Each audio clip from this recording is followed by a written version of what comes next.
बबीता जी ने इस शख्स ने सरेआम पूछ ली एक रात की कीमत। फिर बबीता जी ने क्या कहा और एक ऐसा भूतिया रेस्टोरेंट जहां पर लोगों के साथ खाने बैठते हैं भूत, और बर्फ से बना एक ऐसा ताजमहल जो कि रियल ताजमहल से भी अच्छा दिखता है, आखिर इसे बनाया किसने, और सपने में हम कभी अपना चेहरा क्यों नहीं देख सकते, और प्राचीन रोम में पेशाब से मुंह क्यों धोया जाता था, जानने के लिए बने रहिए वीडियो के एंड तक। नंबर 1, तारक मेहता का उल्टा चश्मा की बबीता जी। इनको कौन नहीं जानता है। जेठालाल के साथ साथ भारत के कई नौजवानों की ये क्रश है। ये दिखने में काफी ज्यादा खूबसूरत दिखती है, लेकिन इसी वजह से सोशल मीडिया पर लोग इन्हें काफी ज्यादा हरेस करते हैं और ना जाने इनके कमेंट सेक्शन में क्या क्या लिखते रहते हैं, जिसे बताने में हमें भी शर्म आती है। ऐसा ही कुछ उनकी एक पोस्ट के साथ हुआ जब उन्होंने भारतीय परिधान में एक तस्वीर शेयर की थी। इस तस्वीर को लाखों लोगों ने पसंद किया था, मगर एक व्यक्ति ऐसा था जिसने कमेंट करते हुए हर सीमा को हिलांग दिया और कमेंट करते हुए उनसे उनकी एक रात की कीमत लगानी चाहिए, जिसके बाद बबीता जी यानी कि मुनमुन दत्ता काफी ज्यादा गुस्सा हो गई। उन्होंने उस व्यक्ति को काफी करारा जवाब दिया और वैसा ही देना चाहिए, क्योंकि आजकल लोगों को लगता है कि वो सोशल मीडिया पर कुछ भी कर सकते हैं, लेकिन ये बिल्कुल गलत है। इन्हीं हिट कमेंट की वजह से कई खूबसूरत एक्ट्रेस को अपने कमेंट ऑफ रखने पड़ते हैं।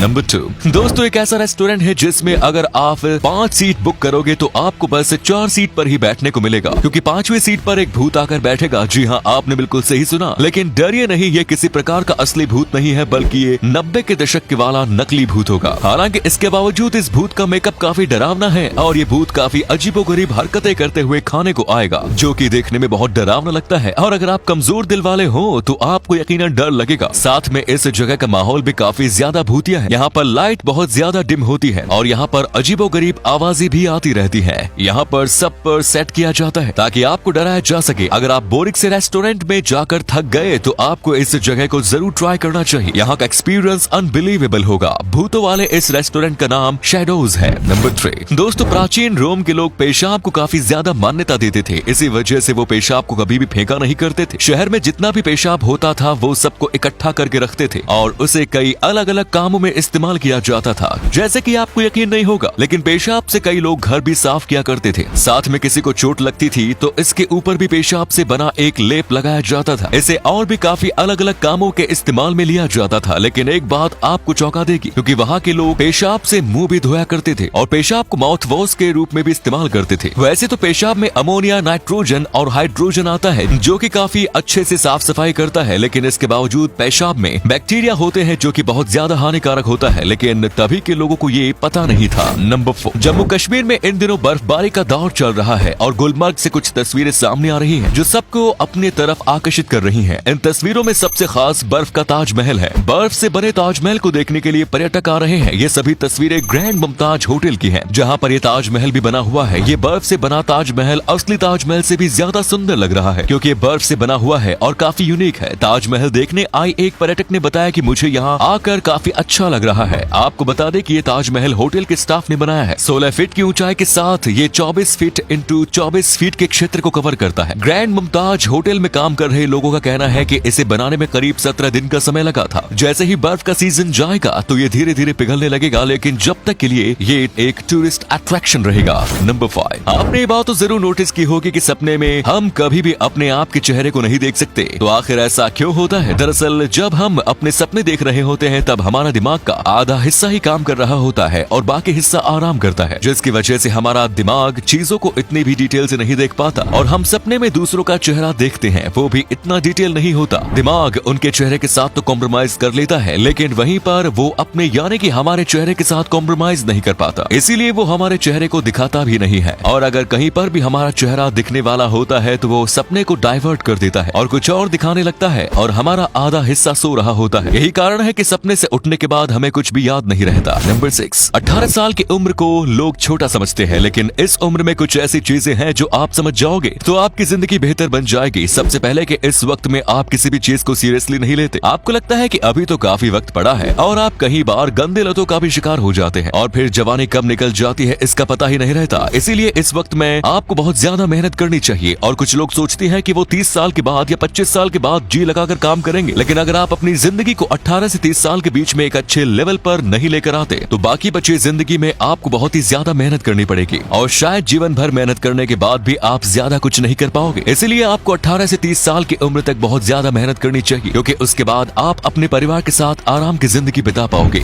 नंबर 7, नागालैंड के मोम जिले में एक ऐसा गाँव है जो की आधा भारत में आता है और आधा म्यांमार में। जी हाँ, आपने बिल्कुल सही सुना, एक छोटा सा गाँव है जिसका नाम है लोंगवा। यहाँ के लोगों को भारत और म्यांमार दोनों जगह की सिटीजनशिप मिल चुकी है। इस गाँव में कुछ घर तो ऐसे हैं जिनका किचन म्यांमार में आता है, तो उनका बेडरूम और हॉल भारत में, यानी कि ये खाना बनाते म्यांमार में है लेकिन खाते भारत में है। और यहाँ की संस्कृति भी काफी ज्यादा अलग है क्योंकि इसमें म्यांमार और भारत दोनों की संस्कृति को मिलाया जाता है। यहाँ पर जाने का एक्सपीरियंस काफी हटके है। आपने ऐसी बॉर्डर के बीच में आने वाली जगहों के बारे में कई बार सुना होगा, लेकिन क्या आप जानते थे कि ऐसी जगह भारत में भी मौजूद है?